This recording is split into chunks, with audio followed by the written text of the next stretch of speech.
أعوذ بالله من الشيطان الرجيم.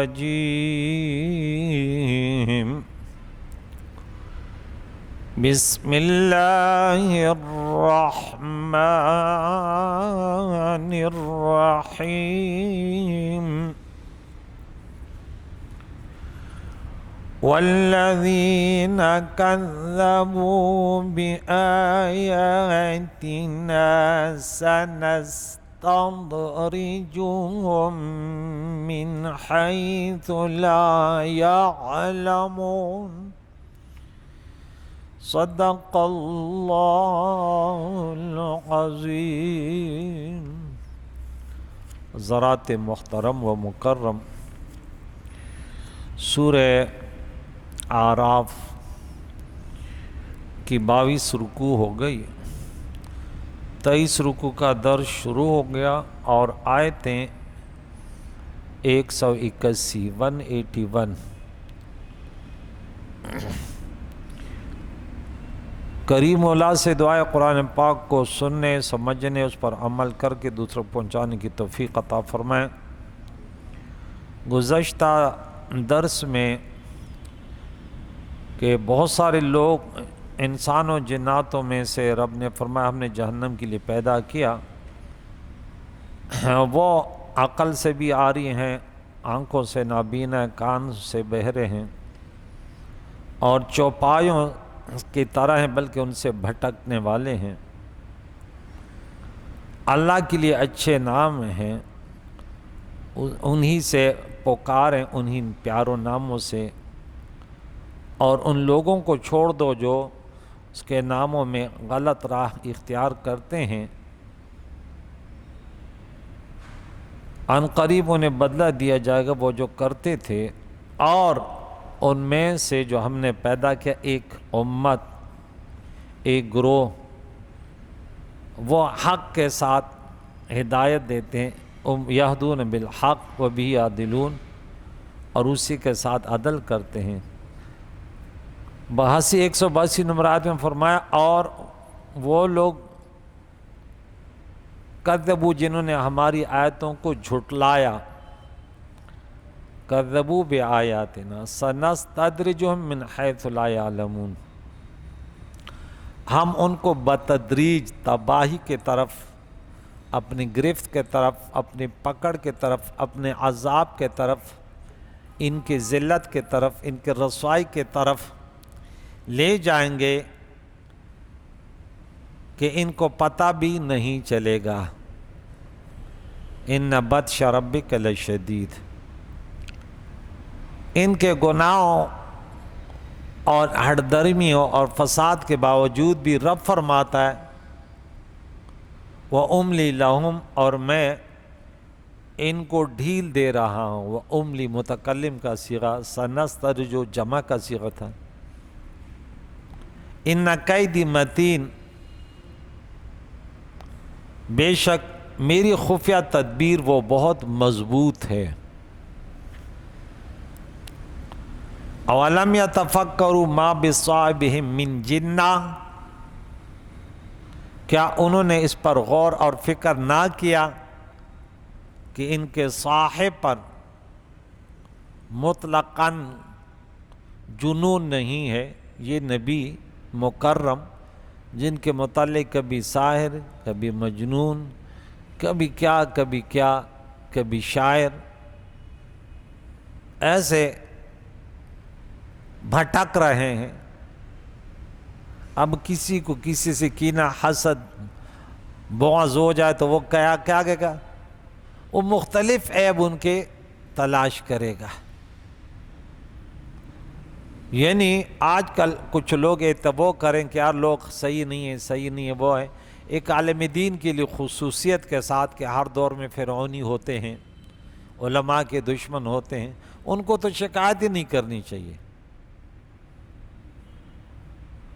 کیونکہ جب اس انسان کے لیے جو اس کائنات کی رحمت ہے، جن کے اخلاق کے بارے میں رب کریم نے کیا فرمایا، 68 نمبر صورت ہے کہ وَإِنَّكَ لَعَلَىٰ خُلُقٍ عَظِيمٍ.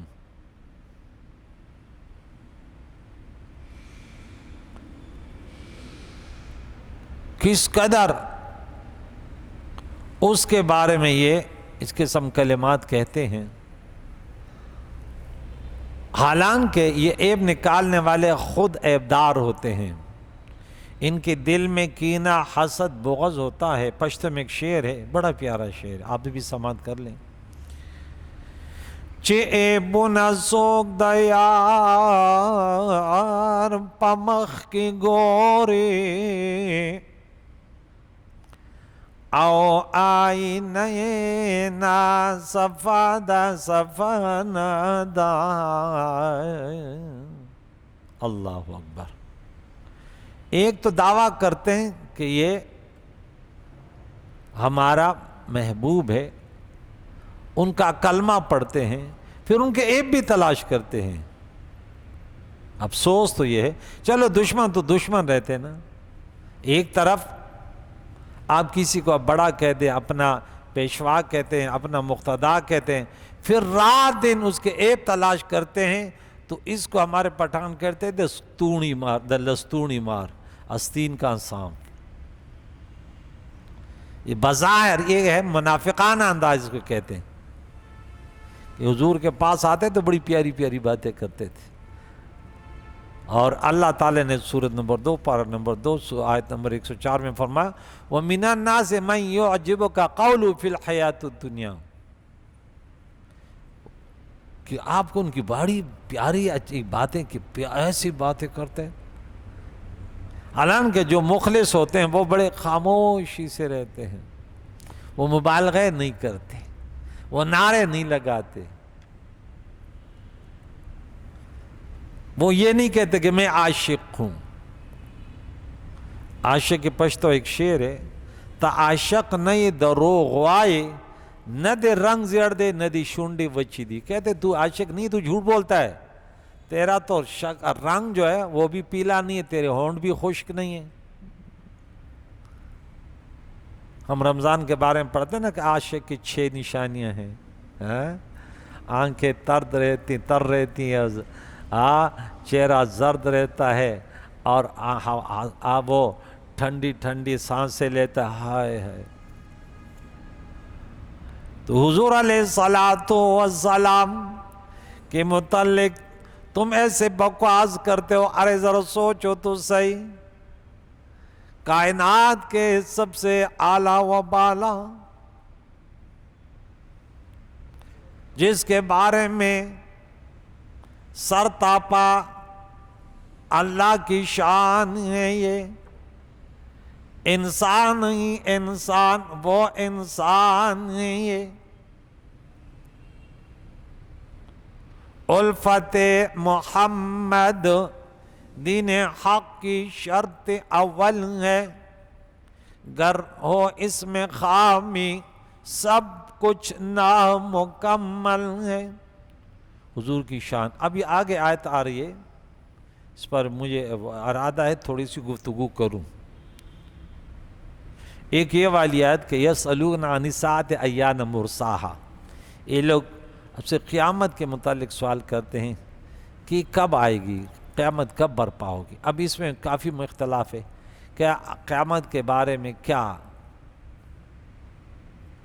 اور آگے پھر یہ آیت آ رہی ہے کہ قُلْ لَا أَمْلِكُ لِنَفْسِي نَفْعًا وَلَا ضَرًّا إِلَّا مَا شَاءَ اللَّهُ وَلَوْ كُنْتُ أَعْلَمُ الْغَيْبَ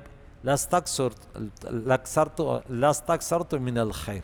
اس پر میرا ارادہ ہے کہ تھوڑی سی گفتگو کروں حضور کے محبت دلائل سے، احادیث کی روشنی سے. ایک تو ہے کہ بس خواہ بکواس کر دیا، بہت سارے مولوی سوشل میڈیا پہ تو بکواس کرتے ہیں، دلیل نہیں.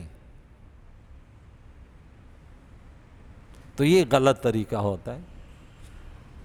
اللہ تعالیٰ ہمیں حق کو پہلے سمجھنے، اس کے بعد بولنے کی توفیق عطا فرمائے، اور ڈھنگ سے بولنے کی توفیق. کہ حضور علیہ السلام کے بارے میں آپ کس انداز سے آپ کو بولنا چاہیے، کہ ان کی وہ شان ہے کہ اللہ فرماتا ہے کہ ان کے مجلس میں اگر بیٹھیں تو آوازوں پر بھی کنٹرول کرو، لا ترفعوا اصواتکم عند رسول اللہ، خاموش سے، ورنہ تمہیں پتہ بھی نہیں ہوگا ایمان سے ہاتھ دھو بیٹھو گے. تو اس کے متعلق ادب سے بولنا.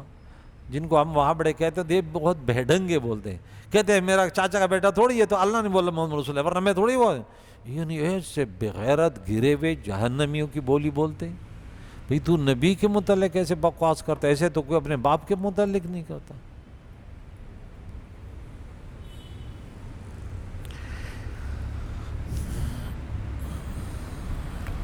ان هو الا نذیر مبین، یہ نبی کھل کر ڈرانے والا ہے، کھل کر ڈرانے والا ہے. کسی کی دولت کی پرواہ نہیں، کسی کی غربت کی پرواہ نہیں. ہمیں یہ حکم سورت نمبر 4 آیت نمبر 134 میں، یا ایھا الذین آمنوا کونوا قوامین بالقسط، اللہ کے لیے گواہی دیتے اپنے خلاف، اپنے والدین، اپنے رشتہ داروں، سب کے خلاف. اور پھر سورہ مائدہ میں 8 نمبر میں، یا ایھا الذین آمنوا کونوا قوامین بالقسط، وہاں کیا فرمایا؟ دولت مند کے خلاف ہو، غریب کے خلاف ہو، انصاف پہ قائم رکھنا ہے. اعدلوا، انصاف کرو، ہوا اقرب للتقوی. اولم ینظروا، یہ سورت مکی ہے، اور سورہ انعام بھی مکی تھی، اس سے پہلے مدنی صورتیں. اس کے بعد پھر مدنی صورتیں شروع ہوگی، اور یہ دونوں مکی ہیں. تو اس میں توحید کا موضوع جو ہے نا وہ زیادہ تر اس پر گفتگو ہے. کیا یہ نہیں دیکھتے؟ اولم ینظروا فی ملکوت السماوات والارض، آسمان اور زمینوں کی سلطنت، کہ اس میں یہ غور و فکر نہیں کرتے؟ ملکوت. وما خلق اللہ من شیء، اور وہ جو اللہ نے پیدا فرمائے اشیاء میں سے، چیزوں میں سے، ذرا غور و فکر تو کریں.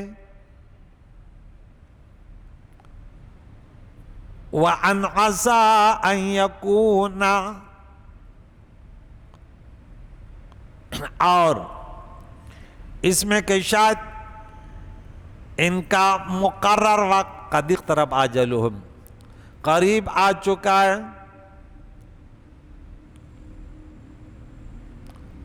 فَبِأَيِّ حَدِيثٍ بَعْدَهُ يُؤْمِنُونَ، کس چیز پر ایمان لائیں گے قرآن کے بعد؟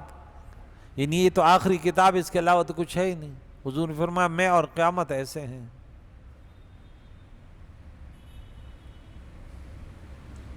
استاذ محترم اس پر بڑی پیاری پیارے دلائل اللہ کی وحدانیت پر میں تھوڑی سے بتاتا ہوں، ایک آیت سنا دوں. مَن يُضْلِلِ اللَّهُ فَلَا هَادِيَ لَهُ، جس کو اللہ گمراہی پر رکھے اس کو کوئی ہدایت دینے والا نہیں. وَيَذَرُهُمْ فِي طُغْيَانِهِمْ يَعْمَهُونَ، اور اللہ ان کو ان کی سرکشی میں بھٹکتا ہوا چھوڑ دیتا ہے. وَيَذَرُهُمْ، ہوا ضمیر فاعل ہے. یہاں دیکھیں اللہ تعالیٰ کی وحدانیت پر چند باتیں، بقیہ تفصیل نہیں کریں گے، کہ اس آیت مقدسہ میں استدراج کس کو کہتے ہیں؟ آہستہ آہستہ، یعنی کہ انسان کو اللہ تعالیٰ وہ گناہ بھی کرے، نافرمان بھی کرتے، پھر بھی اللہ اپنی نعمت دے رہے. تو گناہ صحابہ کرام بھی سے بہت ڈرتے تھے. یہاں پہ حدیث مبارکہ کا بھی وہ ذکر آیا ہے کہ حضرت عمر رضی اللہ تعالیٰ عنہ جیسے ہستی، اللہ اکبر، کہ انہیں اتنا خوف ہے کہ کہیں اللہ تعالیٰ ہمیں ڈھیل تو نہیں دے رہا. اور آج کل کے لوگ گناہ میں غرق ہیں، پھر بھی کہتے ہیں کہ ہاں ہم تو جنتی ہیں. یہ لکھا ہوا ہے. حضرت عمر کے پاس کسریٰ کے خزانے لائے گئے تو انہوں نے کہا اے اللہ، میں اس بات سے تیری پناہ میں آتا ہوں کہ میں مستدرج ہوں، کیونکہ تو نے فرمایا ہے ہم ان کو بتدریج تباہی کی طرف اس طرح لے جائیں گے کہ ان کو پتہ بھی آج دیکھیں وہ شان والے جس کو حضور کے پیاری زبان سے جنتی کا وہ ملا تمغہ، لیکن اتنا خوف، یہ ہے ایمان۔ آج ایک جعلی پیر بیٹھا ہو گیا تھا میں بھی جنتی، یہ ہوا، اور یہ جاہل مبلغین نے تو دنیا تباہ کر دی، پیسے کے چکر میں ہیں۔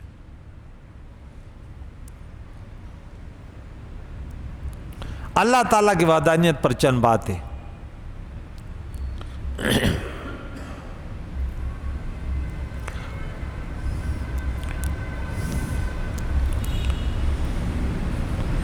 تو یہاں پہ رب کریم نے فرمایا اللہ تعالیٰ نے آسمان و زمین اور ان کے درمیان جو کچھ ہے ان کی نشانیوں سے اپنی الوہیت پر استدلال فرمایا ہے۔ آسمان و زمین اور ان کے درمیان کی چیزوں میں سے ہم صرف سورج کی شعاعیں کی ایک ذرہ کو لیتے ہیں۔ کسی کھڑکی یا روشن دان سے جب سورج کی شعاعیں اندر آتی ہے تو ہم چمکیلے ذرات پر مشتمل ایک غبار کو دیکھتے ہیں۔ ہر روشن دان میں بالکل لاتعداد وہ ذرات جو ہے نا وہ چمک رہے ہوتے ہیں۔ ہم ان ذرات میں سے ایک ذرہ کو دیکھتے ہیں کہ وہ ایک خاص سمت اور خاص وضع پر ہے۔ سوال یہ ہے کہ سمتیں اور اوضاع اور احیاز جگہ تو غیر متناہی ہیں، تو اس خاص سمت، خاص حیز اور خاص وضع کے لیے ان کا مخصص کون ہے؟ یہ اس انداز پہ سب کو کس نے کیا ہے؟ اس کا مخصص کون ہے؟ اس طرح وہ ذرہ اپنے حجم، چھوٹا پہ بڑا پہ، اپنی صورت و شکل، اپنے رنگ، اپنی طبیعت اور اپنے اثرات میں تمام احجام، حجم احجام جمع، اور تمام صور اور اشکال اور تمام رنگوں اور تمام طبائع اور اثرات میں مساوی ہے۔ تو اس خاص حجم، خاص شکل و صورت، خاص رنگ، خاص طبیعت اور اثرات میں ان کا مخصص کون ہے؟ اگر یہ کہا جائے کہ یہ مخصص کوئی جسم ہے تو وہ جسم بھی ممکن ہوگا، تو پھر ہم اس میں کلام کریں گے کہ اس ممکن کو عدم سے وجود میں لانے کا مرجح کون ہے، اس کو ترجیح دینے والا، اس کے طرف یہ لانے والا وہ کون ہے؟ اور یوں ہی سلسلہ چلتا رہے گا، اور قطع تسلسل کے لیے ماننا پڑے گا کہ وہ مخصص اور مرجح جسم ممکن اور حادث نہیں ہے، بلکہ وہ جسم کا غیر ہے اور قدیم اور واجب ہے، اور یہ ضروری ہے کہ وہ قدیم اور واجب واحد ہو، کیونکہ ایک سے زیادہ قدیم اور واجب ہوں تو وہ قدم اور وجوب میں مشترک، قدم اور وجوب میں مشترک ہوں گے، اور کسی اور چیز جز کی وجہ سے باہم ممتاز اور متمیز ہوں گے۔ سو ان میں ایک جز مشترک ہوگا اور قدم اور وجوب ہے، اور ایک جز ممیز ہوگا جس کی وجہ سے وہ ایک دوسرے سے ممتاز ہوں گے، اور جو چیز دو جزوں سے مرکب ہو وہ اپنے اجزاء کی محتاج ہوگی وہ جز، اور ہر مرکب اور ہر محتاج ممکن ہوتا ہے، اور امکان اور احتیاج وجوب، قدم اور الوہیت کے منافی ہے۔ اور ایک آسان دلیل یہ ہے کہ آسمان، زمین اور جو کچھ ان کے درمیان میں ہے وہ سب ایک نظم اور ایک طریقے پر ہیں۔ اس پوری کائنات کا نظم واحد پر چل رہا ہے۔ سورج ہمیشہ ایک مخصوص جانب سے طلوع ہو کر دوسری جانب غروب ہوتا ہے، اور اس کے برعکس چاند کا طلوع اور غروب ہوتا ہے، اور کبھی اس نظام کے خلاف نہیں ہوا۔ اس طرح ہمیشہ آسمان پانی برساتا ہے اور غلہ زمین سے پیدا ہوتا ہے، اور کبھی اس نظام کے خلاف نہیں ہوا۔ سیب کے درخت سے کبھی اخروٹ پیدا نہیں ہوا، کبھی کسی حیوان سے انسان یا کسی انسان سے حیوان پیدا نہیں ہوا، اور اس پر پوری کائنات کا نظم واحد جاری رہنا اس بات کا تقاضا کرتا ہے کہ اس کا ناظم بھی واحد ہے۔ فخر الدین رازی رحمۃ اللہ علیہ لکھتے ہیں کہ اللہ سبحانہ نے اس عالم کے سوا کروڑوں عالم بنائے ہیں، اور ہر عالم میں اس سے عظیم عرش اور اس سے اعلیٰ کرسی ہے، اور ان آسمانوں سے وسیع آسمان ہے، لہذا انسان کی عقل اللہ کے ملک اور ملکوت کا کسی طرح احاطہ کر سکتی ہے. اس لیے اللہ فرماتا وَمَا يَعْلَمُ جُنُودَ رَبِّكَ إِلَّا هُوَ، سورہ مدثر آیت نمبر 31. اور ایک جگہ فرمایا سبحانک لا علم لنا الا ما علمتنا، یہ کہنا چاہیے اللہ کی قدرت ہے. ایک جگہ اللہ تعالیٰ فرماتا ہے کہ انسان تو ذرا سوچ، قُلِ انظُرُوا ماذا فِي السَّمَاوَاتِ وَالْأَرْضِ، سورہ یونس 110 نمبر. آپ کہیے کہ غور سے دیکھو آسمان اور زمینوں میں کیا کیا نشانیاں ہیں. سورہ قاف میں اللہ تعالیٰ فرماتا ہے افلم ينظروا الى السماء فوقهم كيف بنيناها، کہ ہم نے آسمان کو کیسے بنا، وزیناها وما لها من فروج، کہ کیسے مزین خوبصورت بنائے، کوئی پھٹن بھی نہیں. هل ترى من فطور، والارض مددناها، زمین کو کیسے بچھائے، والقینا فیہا رواسیا، اس پر پہاڑ کیسے لگائے، وانبتنا فیہا من کل زوج بہیج، اور پھر ہم نے اس میں ہر طرح کے خوشنما پودے کیسے اگائے. تبصرۃ وذکریٰ لکل عبد منیب، یہ اللہ کے طرف سے ہر رجوع کرنے والے بندے کے لیے بصیرت اور نصیحت ہے. افلا ينظرون الى الابل کیف خلقت، اونٹنی کو، اونٹ کو نہیں دیکھتے؟ کیا یہ لوگ بغور اونٹ کو نہیں دیکھتے وہ کیسے بنایا گیا؟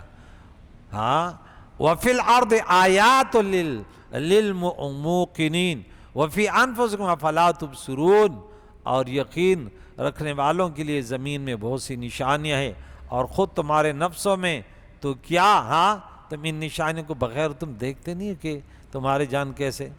تو جان لو کہ وہ اللہ واحد لا شریک ہے. اس پر کافی دلائل دیے. کریم مولا سے دعا ہے کہ ہمیں اسی پر استقامت نصیب فرمائے. انشاءاللہ کل سے کوشش کرتے ہیں. بعض جگہ اہل بدعات قرآن کے تفسیر میں تھوڑی سی جو 1400 سال سے سلسلہ چل آ رہا تھا، وہ ذرا آپ نے آپ کو ہوشیار سمجھ کر ان سے بھی آگے بڑھنے کی کوشش کرتے ہیں. کہتے ہیں یہ سب سمجھنے نہیں والے. یہ محمد بن عبدالوہاب نجدی جو تھا نا، یہ بڑا گستاخ تھا.